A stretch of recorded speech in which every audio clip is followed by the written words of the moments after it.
उत्तराखंड के स्वाभिमान की लड़ाई, इसको जिंदा रखेंगे। तो हम सब लोगों ने मिलकर यहाँ पर इस लड़ाई को लड़ना है। प्रदेश की हजारों महिलाएं आज यहाँ हमारे साथ आई हैं। और जो महिला ऋषिकेश में LUCC के लिए जिनके कम से कम 800 करोड़ रुपया, इसको जिंदा रखेंगे और अंजाम तक पहुँचाएंगे।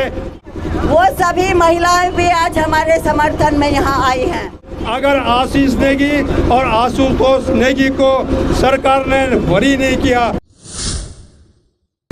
मैं उन सभी का हार्दिक अभिनंदन और स्वागत करती हूँ। आप लोग इस प्रदेश की शान, आन बान और शान हैं। आज ये जो हमने आक्रोश रैली यहाँ पर की है, ये सभी उत्तराखंडियों की स्वाभिमान के लिए आक्रोश रैली है।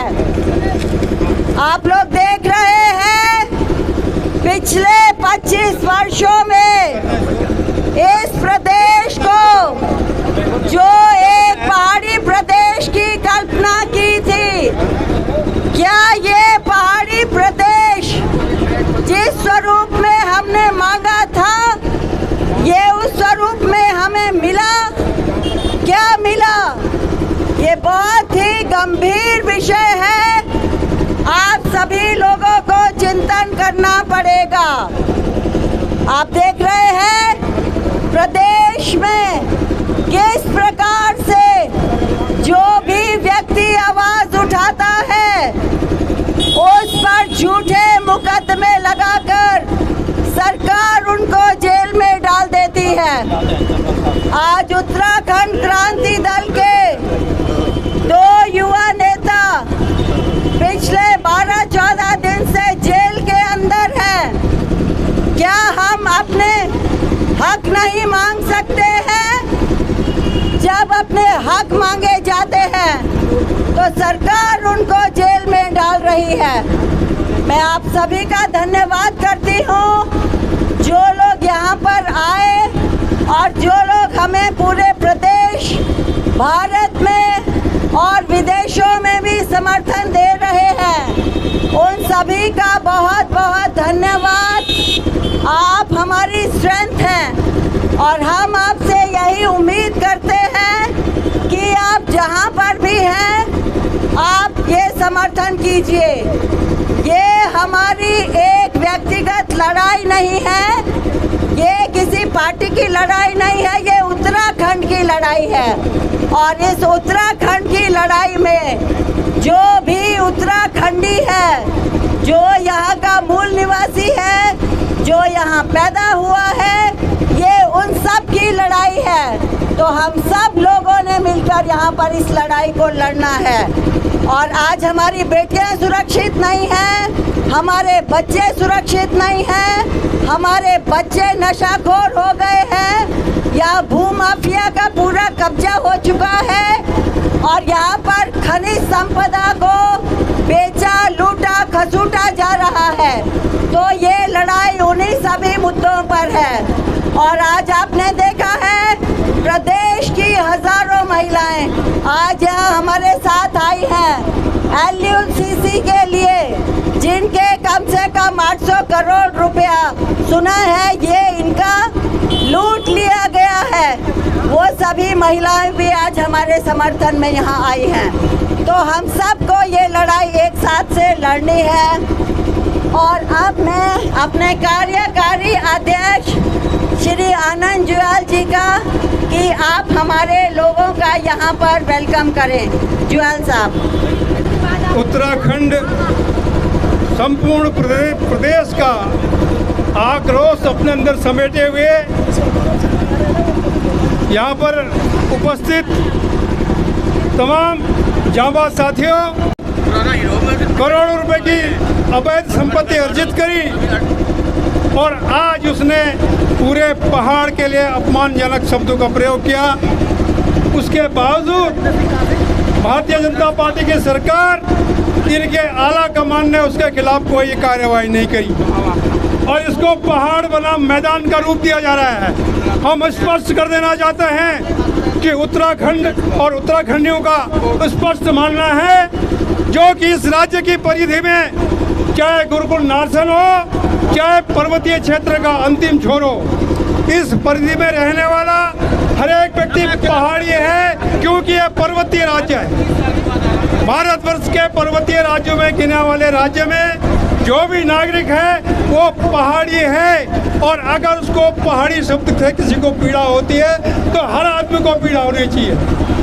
भारतीय जनता पार्टी से हमने मांग करी थी कि प्रेमचंद अग्रवाल के समर्थन में बयान देने वाली रितु खंडूरी, सुबोध उनियाल, महेंद्र भट्ट, इनको भी बर्खास्त किया जाए। अगर हमारे अंदर ऐसी भावना होती तो हम इनकी मांग नहीं करते। भारतीय जनता पार्टी ने जानबूझ करके प्रेमचंद अग्रवाल को तो बर्खास्त कर दिया और बाकी के खिलाफ कोई कार्यवाही नहीं की। इसका मतलब भारतीय जनता पार्टी इस राज्य को मैदान और पहाड़ में बांटना चाहती है। इसलिए हम आम जनता को, जो भी लोग हमारी आवाज़ सुन रहे हैं, उनको स्पष्ट कर देना चाह रहे हैं कि उत्तराखंड में किसी धर्म, किसी जाति, किसी भी क्षेत्र का व्यक्ति उत्तराखंड का नागरिक है और उसके अधिकारों की रक्षा करना हमारा काम है। हमारे युवा ने अंकिता हत्याकांड में जो प्रेमचंद अग्रवाल, सुबोध उनियाल और रेणु बिष्ट के विधानसभा क्षेत्र से लगा हुआ क्षेत्र है, अंकिता हत्याकांड के तमाम साक्ष्य मिटाए गए और पुलिस ने अगर वो साक्ष्य नहीं मिटाए होते तो आज अपराधी फांसी पे लटक रहा होगा। उनको संरक्षण देने वाला प्रेमचंद अग्रवाल, पहाड़ी सुरेंद्र नेगी को पीटने वाला प्रेमचंद अग्रवाल, पत्रकार योगेश डिमरी के हत्यारों का मारपीट करने वालों का सहयोगी प्रेमचंद अग्रवाल, ऐसे व्यक्ति का हर एक स्तर से बहिष्कार किया जाना है। और हमारे साथियों ने अगर अग्रवाल समाज से ये मांग कर दी कि ऐसे व्यक्ति का बहिष्कार करो, तो उन्होंने तमाम फेमिनिस्टवाद की भावना पर खड़ा दी। और एक अमित तोमर नाम का व्यक्ति जो अपराधी है, अगर आप वो सही माने में STC है, उसके खिलाफ सरकार कोई कार्यवाही नहीं कर रही है और हमारे लोगों के स्वतः संज्ञान लेकर के इनके खिलाफ मुकदमा दर्ज किया जा रहा है।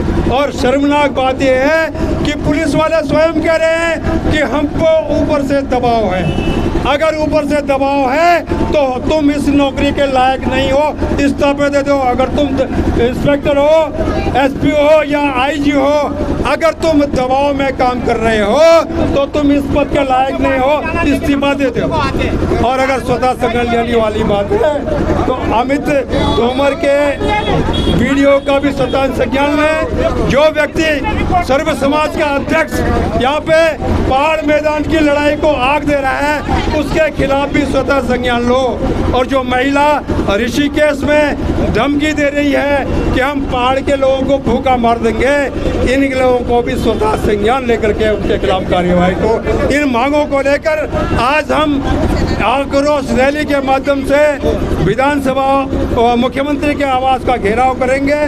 वक्तव्य लंबा करने के मैं, क्योंकि बहुत सारे लोग वक्ता हैं यहाँ पे, मैं तमाम संगठनों के लोग, जितने भी लोग यहाँ आए हैं, स्वस्फूर्त होके आए हैं। हमारी सबकी लड़ाई एक है कि उत्तराखंड के स्वाभिमान की लड़ाई, इसको जिंदा रखेंगे और अंजाम तक पहुँचाएंगे।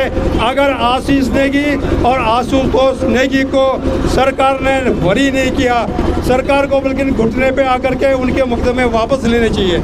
अगर ऐसा नहीं होता है तो हम आर पार की लड़ाई के लिए विवश हो जाएंगे।